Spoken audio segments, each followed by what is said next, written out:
In today's video, I'm going to teach you how to fix the Steam no connection error.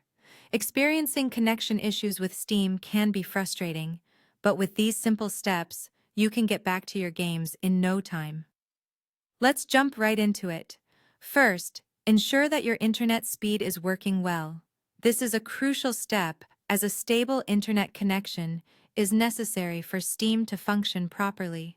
You can test your internet speed through various online speed test websites to ensure it's up to standard.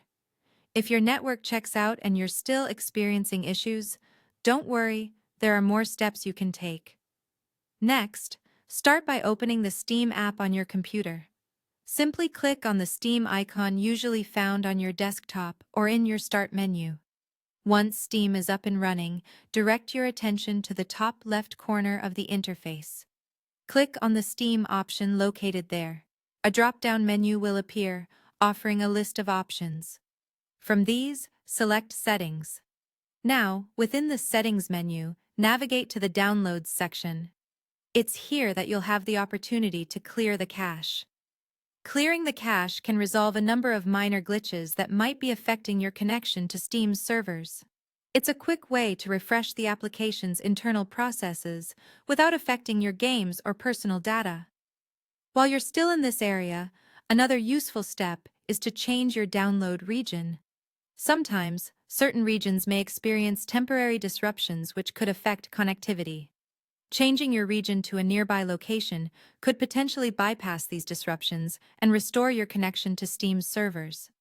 If following these steps hasn't resolved the issue yet, don't worry. There's still more you can try. Head back to your desktop or taskbar and locate the Steam icon again. Right-click on it, and you'll see a list of options appear. From here, select Properties. This action will prompt a new window to open. In this window, look for the option that says Run as Administrator. Click on this option. Running Steam as an administrator can often clear any remaining troubleshooting hurdles by granting the application the necessary permissions it needs to operate without interference on your system. By following these steps, checking your internet speed, clearing the cache, changing your region, and running Steam as an administrator, you should be able to resolve the Steam no connection error successfully. Hopefully, these measures get you back to gaming without further interruptions. Remember, if the problem persists, Steam support is another resource worth exploring for more detailed, personalized assistance. Thanks for watching and happy gaming!